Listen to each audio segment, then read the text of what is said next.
ஆதாமிற்கு முன் ஒரு உலகமா? டைனோசர்கள் அழிந்தது எப்படி? உடைபடும் இடைவெளி ரகசியம். ஜீசஸ் காலிங் டிவியின் பைபிள் மர்மங்கள் நிகழ்ச்சிக்கு உங்களை வரவேற்கிறோம். மனிதனுக்கு முன் வாழ்ந்தது யார்? பைபிள் மறைத்த அந்த இரகசிய உலகம். ஆதியாகமத்தின் இருண்ட மர்மம். ஆதியாகமத்தின் இருண்ட இரகசியம். பைபிளின் முதல் பக்கத்தை திறக்கிறீர்கள். முதல் அதிகாரம், முதல் வசனம் உலகத்திலேயே மிகவும் பிரபலமான ஒரு வாக்கியம். ஆதியிலே தேவன் வானத்தையும் பூமியும் சிருஷ்டித்தார். ஆதியாகமம் 1:1. இதை படித்தவுடன் நம் மனதிற்குள் என்ன தோன்றும்? தேவன் ஒரு பிரம்மாண்டமான அழகான உலகத்தை படைக்கிறார். பச்சை பசேல் என்று மரங்கள், தெளிவான நதிகள், அழகான மிருகங்கள். அப்படித்தானே? ஏனென்றால் தேவன் எதை படைத்தாலும் அது பூரணமாகத்தான் இருக்கும். ஆனால் உடனே 2வது வசனத்தை படியுங்கள். உங்கள் மூளைக்குள் ஒரு மிகப்பெரிய கேள்விக்குறி எழும். பூமியானது ஒழுங்கின்மையும் வெறுமையுமாக இருந்தது. ஆழத்தின் மேல் இருள் இருந்தது. ஆதியாகமம் 1:2 இப்படியாக சொல்லுகிறது. ஒரு நிமிடம் பொறுங்கள். ஒளியின் தேவன், பரிபூரணமான தேவன் உலகத்தை படைக்கும் போதே அதை ஒழுங்கின்மையாகவும் வெறுமையாகவும் காரிருளாகவும் படைப்பாரா? ஒரு சிறந்த என்ஜினியர் ஒரு வீட்டை கட்டும்போது எடுத்த உடனேயே இடிந்து போன குப்பைகள் நிறைந்த ஒரு வீட்டை கட்டுவாரா? நிச்சயமாக மாட்டார்.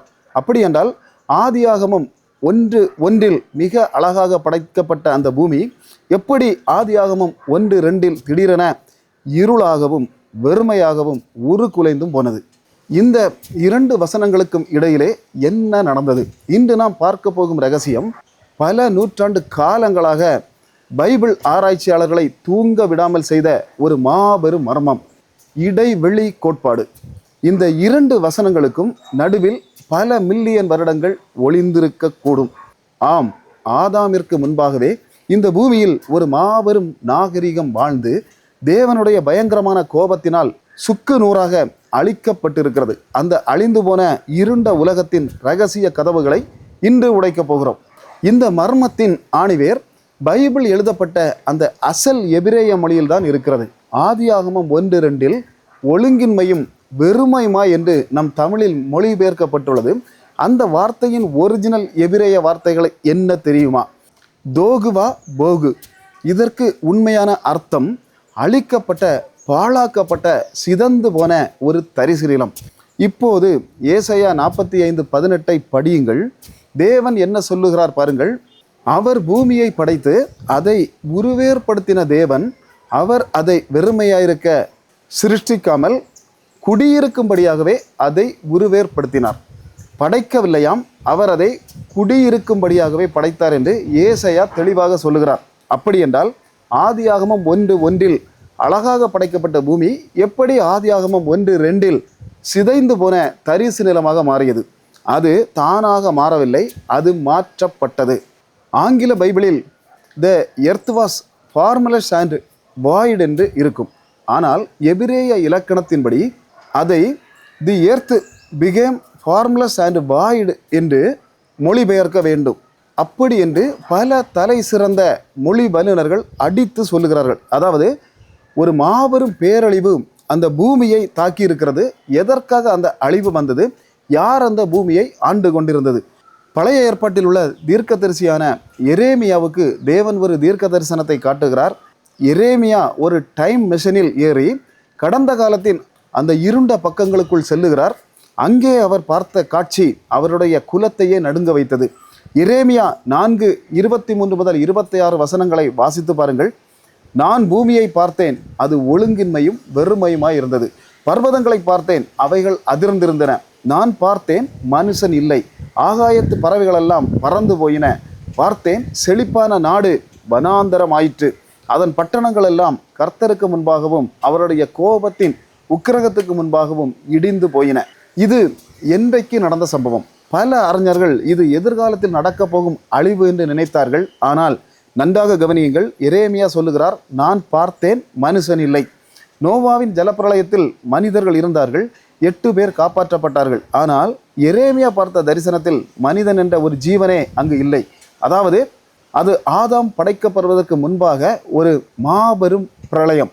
இந்த முதல் பிரளயத்திற்கும் காரணம் யார்? அவன்தான் லூசிஃபர். தேவன் ஒரு பூமியை படைத்த போது அதன் முழு அதிகாரத்தையும் லூசிபரிடம்தான் கொடுத்திருந்தார். ஏதேன் தோட்டம் என்பது ஆதாமிற்கு முன்பாகவே லூசிபரின் மாபெரும் ஏகாதிபத்தியமாக இருந்தது. எசேக்கியேல் 28:13 இதை தெளிவாக சொல்லுகிறது. அவன் தேவனை எதிர்த்து புரட்சி செய்தபோது அவன் வானத்திலிருந்து பூமிக்கு தூக்கி எறியப்பட்டான். தேவனுடைய அக்கினி கோபம் அது முதல் உலகத்தின் மேல் இறங்கியது. சூரியனின் ஒளி அணைக்கப்பட்டது. ஒட்டுமொத்த பூமியும் பல கிலோமீட்டர் ஆழமான பனிக்கட்டிகளினாலும் கார் இருளினாலும் மூடப்பட்டது. அதைத்தான் ஆதியாகமம் 1:2 ஆழத்தின் மேல் இருள் இருந்தது என்று பதிவு செய்கிறது. இதை வேத அறிஞர்கள் லூசிஃபர்ஸ் ஃப்ளட், லூசிஃபரின் பிரளயம் என்று அழைக்கிறார்கள். இந்த கேப் தியரி பைபிளின் ரகசியத்தை மட்டும் உடைக்கவில்லை, நவீன விஞ்ஞானம் எழுப்பும் ஒரு மிகப்பெரிய கேள்விக்கும் விடையளிக்கிறது. விஞ்ஞானிகள் பூமியை தோண்டும் போது பல்லாயிரம் அடி ஆழத்தில் டைனோசர்களின் பிரம்மாண்டமான எலும்புகளை கண்டுபிடிக்கிறார்கள். பூமி பல மில்லியன் ஆண்டுகள் பழமையானது. மனிதன் வருவதற்கு முன்பே டைனோசர்கள் வாழ்ந்து ஒரு மாபெரும் விண்கல் தாக்கி அவைகள் அழிந்து போயின என்று சொல்லுகிறார்கள். உடனே பல கிறிஸ்தவர்கள் பயந்து போய் இல்லை பூமி வெறும் 6000 வருடம்தான் பழமையானது என்று டைனோசர்களை நோவா தன் பேழையில் ஏற்றி கொண்டு போனார் என்று சொல்லுகிறார்கள். அறிவியலுக்கு முரணாக வாதிடுகிறார்கள்.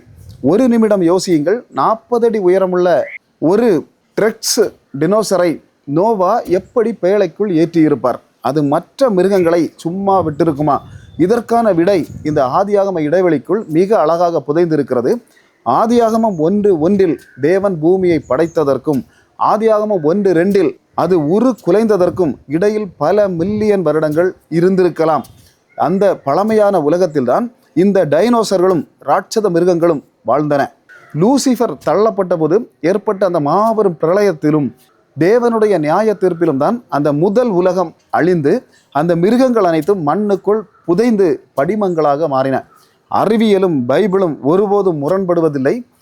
நாம் தான் பைபிளை சரியாக புரிந்து கொள்ள தவறிவிட்டோம். இந்த பல்லாயிரம் வருட பழமையான பூமியைத்தான் ஆதியாகமம் 1:3 வெளிச்சம் உண்டாக கடவது என்று தேவன் 6 நாட்களில் மீண்டும் புதுப்பிக்கிறார். அதனால்தான் தேவன் ஆதாமை படைத்து அவனிடம் நீங்கள் பலுகி பெருகி பூமியை நிரப்புங்கள் என்று ஆதியாகமம் 1:28 சொல்லுகிறார். அழிந்து போன ஒன்றைத்தான் மீண்டும் நிரப்ப முடியும். இப்போது ஒரு மாபெரும் ஆன்மீக ரகசியத்தை சொல்லுகிறேன், கவனமாக கேளுங்கள். சாத்தானுக்கு உங்கள் மேல், இந்த மனித குலத்தின் மேல் ஏன் இவ்வளவு வன்மம், ஏன் இத்தனை கோபம்?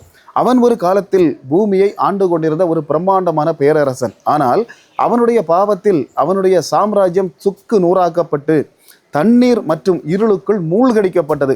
பல்லாயிரம் வருடங்களாக தன் சொந்த ராஜ்யம் இருளில் கிடப்பதை அவன் வேதனையோடு பார்த்து கொண்டிருக்கிறான்.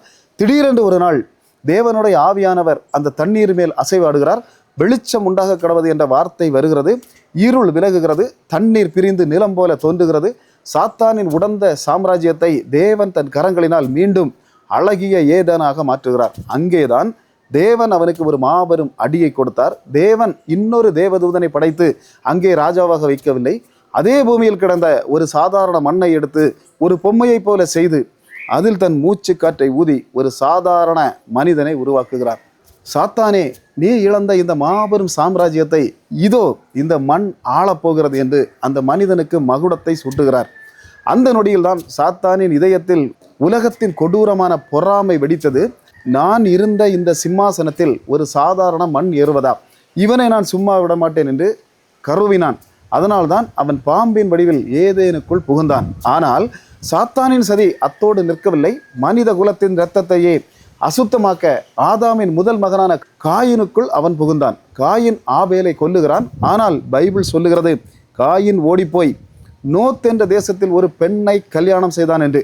ஆதாமும் ஏவாளும் காயினும் மட்டுமே இருந்த அந்த காலத்தில், அந்த உலகத்தில் காயினுக்கு மட்டும் எப்படி ஒரு மனைவி வந்தாள்? அந்த பெண் யார்? பைபிள் மறைத்த அந்த ரகசிய மனிதர்கள் யார்?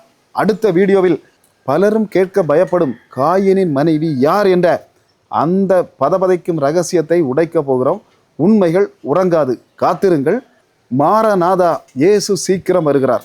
ஆமேன், ஆமேன். கர்த்தர் உங்களை ஆசீர்வதிப்பாராக. ஆமேன்.